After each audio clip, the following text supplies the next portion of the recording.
started this series of faculty-led workshops last spring in collaboration with myself right in the spotlight here, in collaboration with the WSU Teaching Academy and the Provost office, and we really, I think it's been a great coming together of entities that support teaching on this campus. And today we're here to talk about academic integrity issues, which I know is key in a lot of people's minds. And we have a great panel spearheaded by, or started with Adam Jussel, and Adam's title is Director of Student Standards. Student Conduct, yeah. Student Conduct. Yeah, formerly known as. So Adam's going to start us off with a short presentation and talk about academic integrity issues at WSU and the process and sort of frame the conversation. We then have Dr. Richard Zack and Dr. Doug Hindman to talk about how the issues they see in the classroom and some of the strategies that they've applied to try and overcome concerns about academic integrity.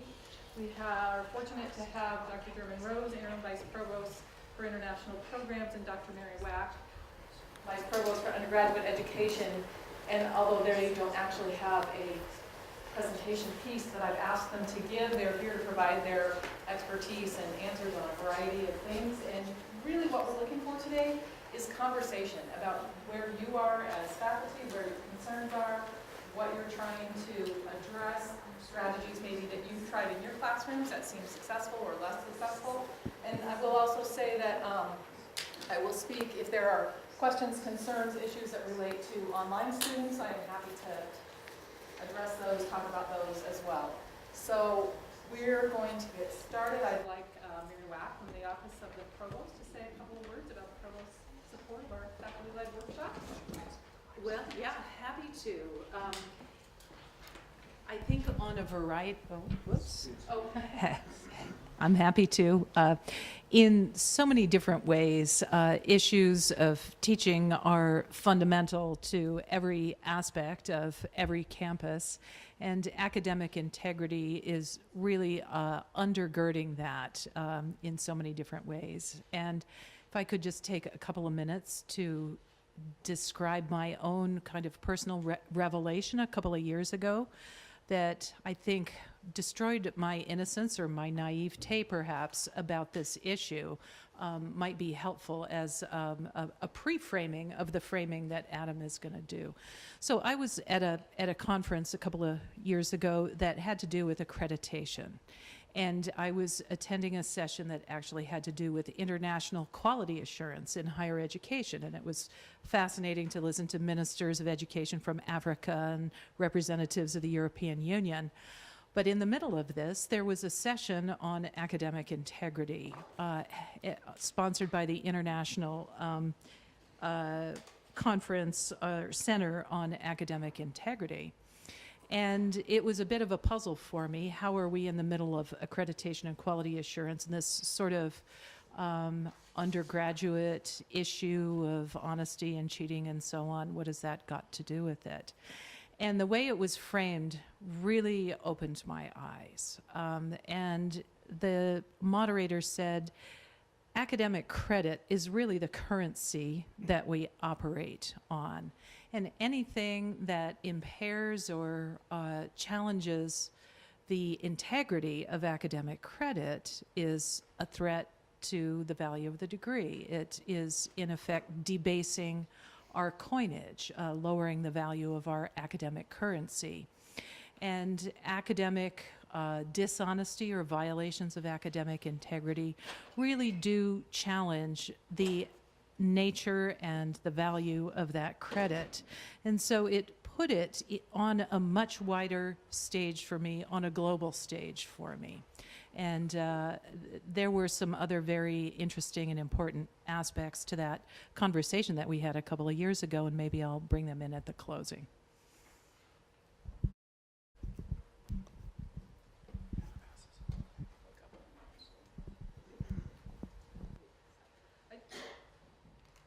I do just want to explain that we do have individuals that we are streaming this presentation to as well. So although you may be able to hear everyone really well without the microphone, the people we are streaming to can only hear if we're talking into the microphone. So we will have someone running around with a microphone as we're going through the question and answer period. Thanks.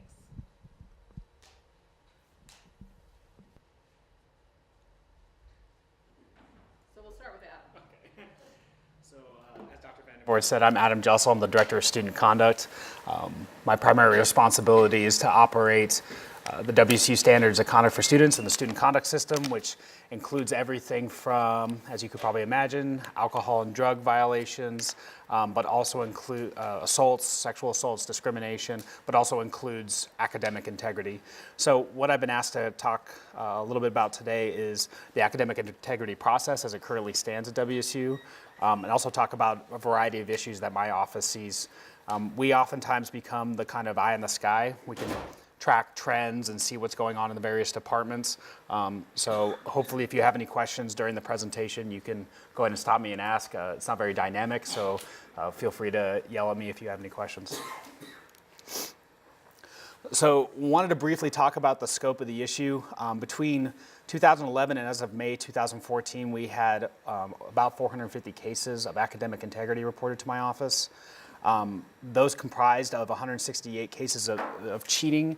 Cheating, broadly described, is can be anything from unauthorized use of materials in an exam or electronic devices, or something as simple as looking over the shoulder of the person next to you during an exam. And the majority of what we see, as indicated by these numbers, is we see a lot of plagiarism cases. So that can be improper citations or not including citations. And so that's the broadest issue that we see in our office. And then we had 2 cases in that time period of plagiarism and cheating at the same time. So very minimal, but they sometimes overlap. So the definition of academic integrity at WSU, it includes everything that is on this list. So most people think of academic integrity as only plagiarism, but it includes everything listed up on the PowerPoint now. The majority of what we see, again, is plagiarism, but we do see a lot of unauthorized assistant and unauthorized sources of materials.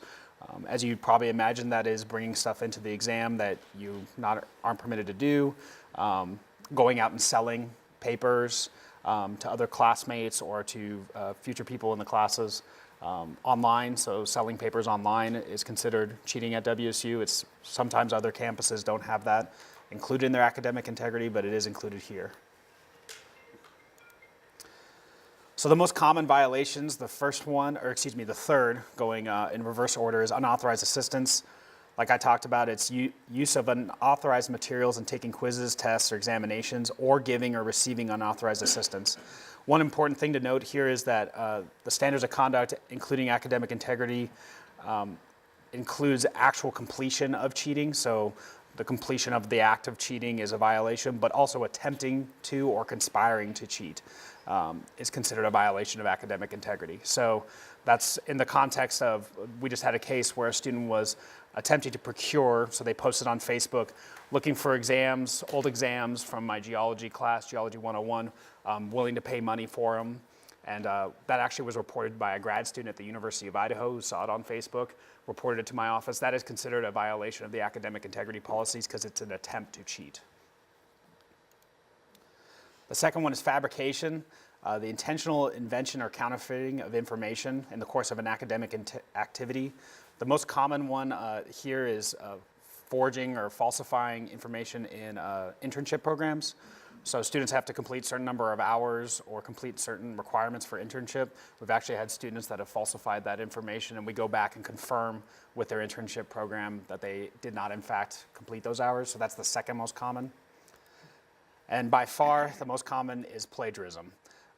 One important thing to note there is that WSU's policy, and we get this from students a lot, doesn't make a distinction between intentional and unintentional plagiarism. So plagiarism is plagiarism, is the way we described it to students. Even if you didn't mean to do it, it's still considered a violation of the academic integrity policies. So what happens if there's an alleged violation? Just talk a little bit about the process. The first step is with the instructor. The way our academic integrity policy is written is the instructor is the first decision maker in our process. When the instructor believes that there is a violation, they compile the evidence or information indicating that there was and meets with the student about the issue. Then the faculty member determines whether a violation occurred. From that conversation, if the student disputes that there was a violation, then it's up to the instructor to write a letter to the student or an email saying that, we met on X date. I believe an academic integrity violation occurred because X, Y, and Z. and then refer the matter to my office. There's a dual process here, so the faculty member has the right to impose sanctions that are included in the syllabus. Those are academic sanctions, so that could include failing the assignment or failing the course, etc. The educational prong, or the educational sanction, is facilitated by my office. So for plagiarism cases, we have a tutorial that we ask students to complete online for their first violation to teach them about plagiarism and what it is. For cheating cases, we have a variety of other sanctions that we try to assist students with to understand integrity and why cheating is inappropriate. So it's important to report it to our office, not only for the fact that we keep all the records of students and when they violated the academic integrity policies, but also because we provide educational sanctions above and beyond what the instructor does. So the student has the option at that point in time to accept the instructor's decision and complete the sanctions, or has 21 days to appeal the decision to the Academic Integrity Hearing Board, which is comprised of teaching faculty. If the student appeals, that board makes an independent decision based on the information provided by the student and the faculty member. So for faculty, the first step is to kind of assemble the evidence of the offending work, statement by any witnesses if it was a cheating case, original sources of plagiarism. Important thing to note is that we don't have, it's not a prosecutorial system, we don't have a burden of proof. The standard of proof is preponderance of the evidence, which means more likely than not. A better way to think of that is 50% and a feather, so it's just a little over 50%. So we don't have the beyond a reasonable doubt standard that is similar to criminal systems. And the reason being is that we're primarily educational. So the goal isn't to convict students, but the goal is to educate. So then the notification to the student, providing a time and date for a meeting, and then communicate concerns through email or phone. So normally what I've seen from faculty is they write an email to the student saying, hey, I have a concern I want to talk to you about. Please come to my office during my office hours to discuss. And if the student doesn't show up, they might elevate it to say, you know, I need to talk to you about this, and if not, I will report it to the Office of Student Conduct. And then the meeting, the important part for this is to be able to show all the information that you have to the student. So provide the student the opportunity, a good opportunity to respond. And then notify the student that you're required to report it to OSSA. That's the former name of my office. We're now the Office of Student Conduct. After you provide that information to the student and allow them to respond, you notify them that you'll be reporting it to my office. And then in an email summary, you say to the student, we have this meeting on this date. Like I said before, you were in violation of the academic integrity policies. This is the academic sanction I've imposed. You have 21 days to appeal to the Academic Integrity Hearing Board, and just leave it at that. Now, if the student appeals, my office will notify the instructor and ask them to come in for a hearing. So the instructor has the opportunity to discuss the case with the Academic Integrity Hearing Board, and the student will come in as well. That's the final decision of the university, whatever the Academic Integrity Hearing Board decides. There's no further appeal to the president or any other body within the institution. The next option is for the student to sue the university. It doesn't happen very often in academic integrity cases, and that's primarily because courts defer to faculty members in their decisions, but it does happen every once in a while. So that's kind of an overview of the process. Does anybody have any questions about that? Right, so it's made up of teaching faculty that are appointed by the president and nominated by the faculty senate. So we have 9 current board members, and the chair of the current board is Carmen Lugo. So, and she's in, I forget the name of it, critical culture, gender, or ethnic studies.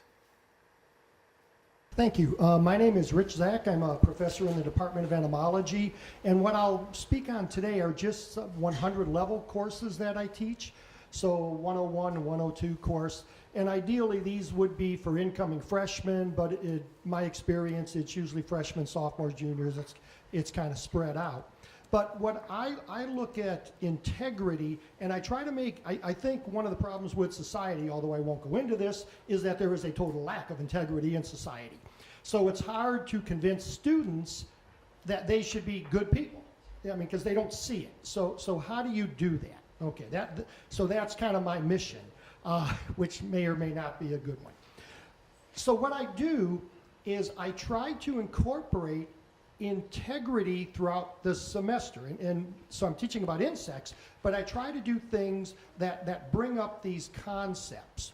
So my first class period in all my classes is an introductory class where I tie insects in, but I use a lot of Aesop's fables types of things. And I use Nez Perce, so if you're familiar with Chief Joseph and all of that. And I try to bring in people that showed great integrity. And I tie this in with the students. Okay, here's what we're trying to do in this. So I look at it more as an educational type of item in at least these classes.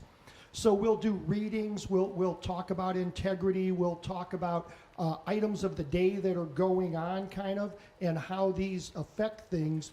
And then we'll talk a little bit about, what is cheating? What is academic integrity? And I tie this into science because in science, if you cheat, then you disrupt the whole system. And in science, cheating can't be tolerated because science is built on the work of others. And so if there's something along the way that isn't right, then it just screws up everything that goes on. So we do a little bit about scientific integrity and why this is important. We talk about referencing material. I don't think there's any way you're going to stop students from going to Wikipedia or whatever, and that's fine. That's fine if they do that. But what I try to convince them to do is, okay, you need to reference this. Reference it. Show that you got this from someplace else. And again, in science, that's very important because you do yourself more justice by referencing than you do by not. It's very important that you give credit because the people that review your science are the ones that you're giving credit to. And so they're going to take this seriously. So we talk about a lot of this. Okay, I don't know that works. I think it works with good students, but it doesn't work with all. So the other thing that I do is I try to put the fear of God into them a little bit. And if I have an incident where students are cheating on, we have quizzes or something and somebody doesn't show up and two quizzes come in with the same handwriting and the same answers, then what I'll do the next class is I'll just get up, I'll bring the two quizzes and I'll just say, okay, last time I had this occurred. Obviously, one of these students came, one of these students didn't come. I don't care which one came or which one didn't come. If I see this again, I will do everything I can to get you booted out of this university. Now, whether I would do that or not, I have no idea. But the point is, try to put that fear into them. And I've done this a couple times where I've had a graduate student come in on like the first exam, and that graduate student will be looking over someone's shoulders, and another graduate student that's walking the aisles comes up to me and says, that student's cheating, and we go up and we grab that student and we tell them they're cheating and we throw them out of class. And again, whether that, it's to put the fear of God into these students that maybe they shouldn't be doing that type of stuff. I don't know if that's right or not, but that's the type of stuff that I do. We try to tie in people that maybe these students know about. So they may not know about Aesop, they may not know about Nez Perce, but here's a quote that I've used over the last couple years. We learned about honesty and integrity, that truth matters, that you don't take shortcuts or play by your own set of rules, and success doesn't count unless you earn it fair and square. And that's a Michelle Obama quote. So we do these types of things. So again, it's trying to get the students to understand that integrity is a big picture. It's not necessarily that you looked over the shoulder to see if answer to A, was B, C, or D or something. That really integrity is something that's internal to the person. And so when you leave here, that it becomes very important that one of the things you leave with is a certain integrity. One of the things that I do in every one of my courses at the beginning is I play, if you've ever seen this, the Steve Jobs convocation or whatever, graduation talk at Stanford, where he talks about, not going to college and doing all of this stuff and basically his life philosophy. And then I tie it in to how many of the Stanford students were kind of looking around dumbfounded and looked like idiots. And is that even at Stanford, these things? So it's a personal type of thing with them. I get students that tell me that that's really good, and I get students that tell me that it's not my job to interfere with their lives. But that's, you know, I still do it because that's what I do. So that's the way I try to tackle it. I have taken a couple students, you know, beyond just the learning experience, especially when it just appears that they want to push the system, and we'll deal with those in a manner that kind of is equivalent to what their grievances were. So that's my philosophy. Questions?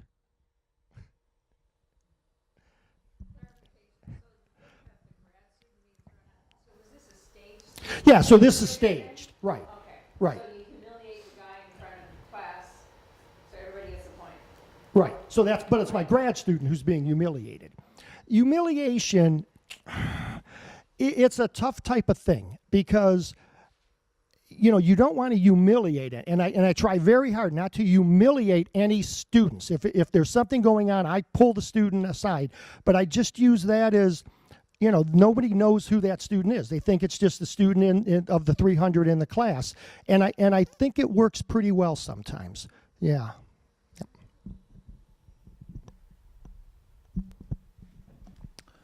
Hi, I'm Doug Blanks Hindman, and I teach in the Murrow College of Communication.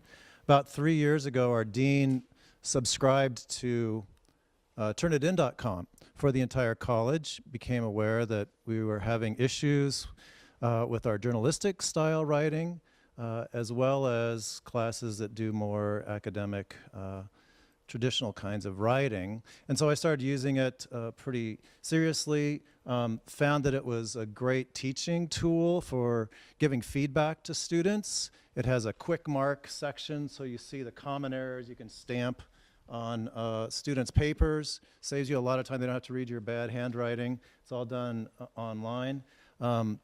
I used it for graduate students and undergraduate students, and I found that some of my graduate students are scrupulous at citing work. I mean, just profoundly scrupulous. Gave me a new respect for those students. And I found others wrote papers by cutting and pasting and then deciding later whether or not they wanted to rewrite sections. And in some cases, repeating sections, they cut and pasted in 2 different places. So, but the majority of students are at least our grad students, are very, very, very good at using citations properly.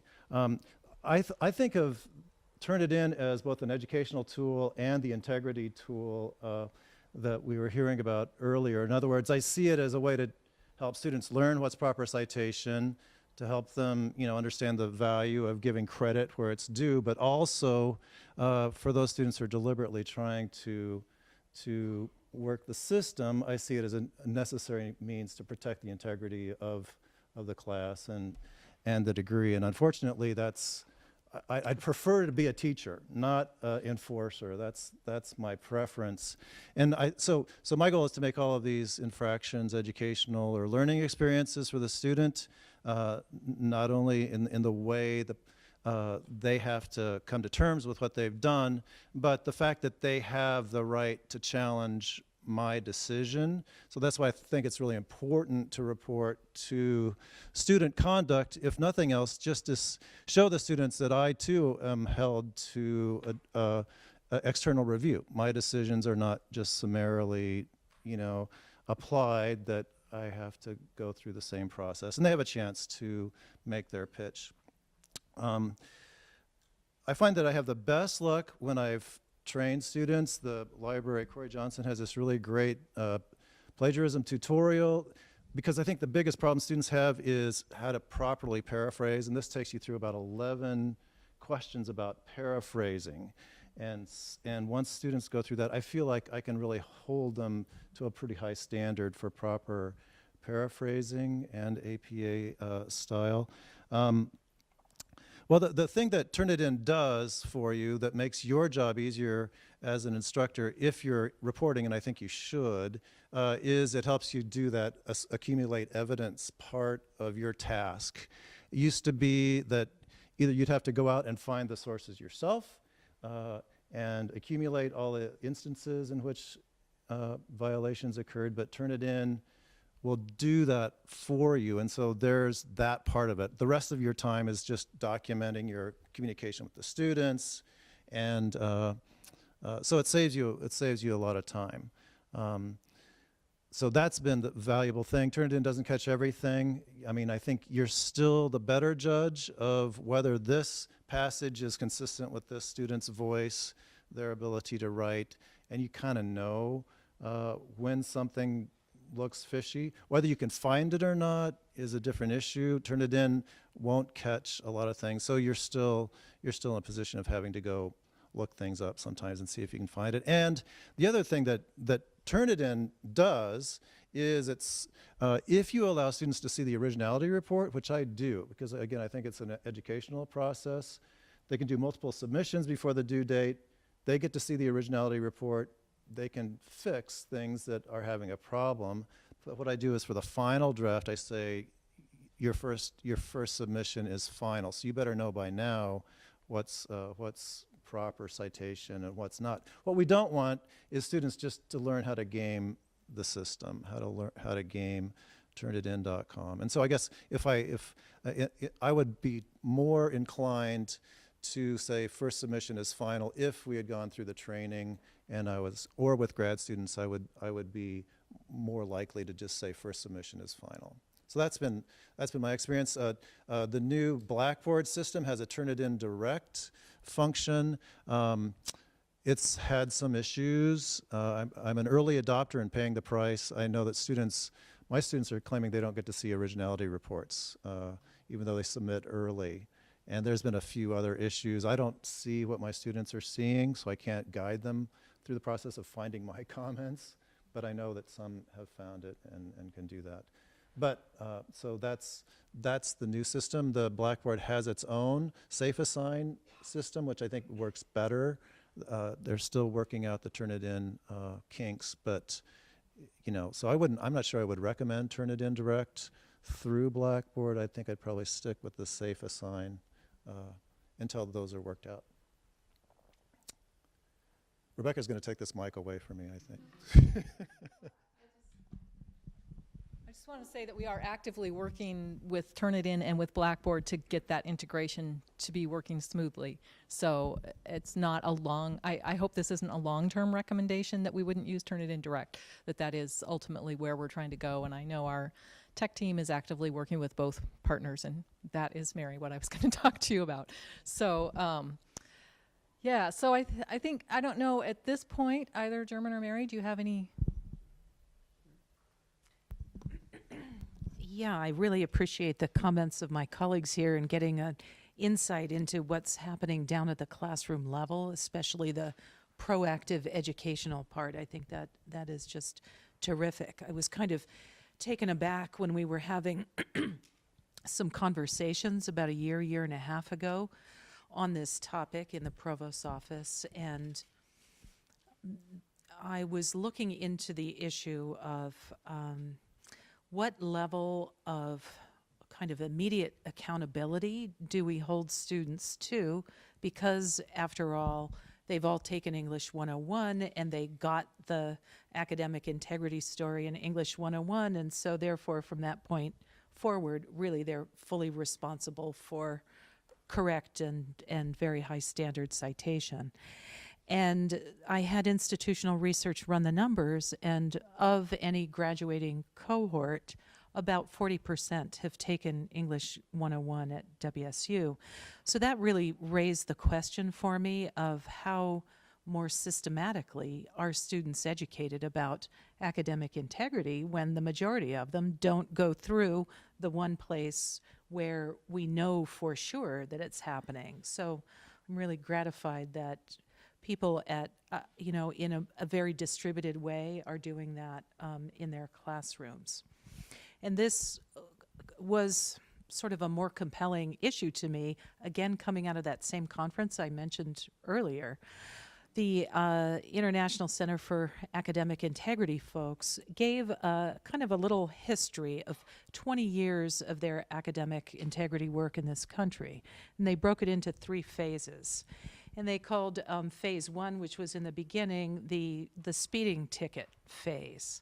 Okay, it's all about catching the students who have incurred a violation and subjecting them to some kind of discipline or process or something. It was really the kind of the moral fault of the student. And then they had a really interesting little session on how many of us actually speed. How much of a deterrent is a speeding ticket? Really, in as rampant as violations of integrity are, they are not considered by many students that serious, just as we would go 62, 64, 67 on the way to Spokane and not feel that we as individuals were necessarily morally at fault for just pushing it a little on the road. And so that kind of ushered in a second phase of thinking about academic integrity, where kind of the punish and deter approach was not working so well. And that was more on the faculty development side of things, a kind of proactive assignment design. So if faculty could craft the assignments well enough, make the tests cheat-proof, have a fresh test every time so it was never recycled, then all of this would stop because we would have the perfect instructional system. But experience shows there's not enough time, there's not enough support, there's just not enough collective resource to have that whole burden rest on individual faculty assignment design. And so then the current phase, the third phase, is really looking at it from a more community or system perspective, which is really we can only lessen these instances of academic integrity violation if we think in terms of an entire culture of integrity or a community of integrity. And what are we doing on the student side, on the faculty side, on the administrative side to help build a context in which students operate that is not pushing them in the direction of thinking violations are necessary to get ahead in their career, but rather that they develop the inner sort of resources of integrity that Zack outlined, which this organization summarizes, and Rich did too: trust, respect, fairness, honesty, responsibility, and they've added a new one, which is courage. So how do we cultivate all of that in a proactive kind of way so that the incentives for violations of integrity aren't as strong? And so I'm kind of eager to hear if anybody can share what that group that's looking at all of this is thinking about. And also just to end my remarks here with noting that we are institutional members of the International Center for Academic Integrity through my office. And so I just Xeroxed this brochure, which is a couple of years old, but feel free to pick one up, and you can sign up as a member through WSU's membership and get access to the listserv, the resources, videos. You know, you can show these little YouTube videos in class and stuff. And then just as an interesting thought experiment, or, you know, if you have a reflective moment on this topic, they have an academic integrity rating system. So if you wanted to think about academic integrity in more system terms, kind of a series of questions, and I've made a few copies if you're interested over there on that desk there as you leave, to think about where are all the places within the system as the student encounters it, faculty, all the stakeholders, where we do build in practices that can contribute to academic integrity. So I really recommend that as you think about this in a more system-based perspective. Our office oftentimes will have additional information about a student's kind of situation where they might not just be violating the academic integrity policies, but they've also got other situations that are going through our process. And what I want to, the importance of that is the care for students. We see oftentimes in the reflective pieces about plagiarism, academic integrity, or cheating for that matter, is that, well, there was a bunch of other stuff going on in my life. And we can often see that through drug violations, marijuana violations, maybe suicidal ideations. So it's important to report, because then if we get that information, we're looking at the kind of the whole student, what's going on in their life, how their academics doing, and so we can engage. We have a student care team on campus here, and oftentimes that'll be a trigger point for us to engage that student care team to provide additional care for the student. So I think it's important to report not only for kind of enforcement and record keeping, but also just knowing that we're looking at that as well. And the second comment is, as Mary hinted, is that we do have an academic integrity task force now that has been charged by the Faculty Senate to look at all aspects of academic integrity at WSU, including but not limited to cheating, definitions, policy and process, technology, training, sanctions, and so forth. So that group is kind of in its infant stages and working through that, but our hope is to provide those recommendations to Faculty Senate by the end of summer. With some real actionable plans on how to move forward and maybe change our process and our system for academic integrity issues.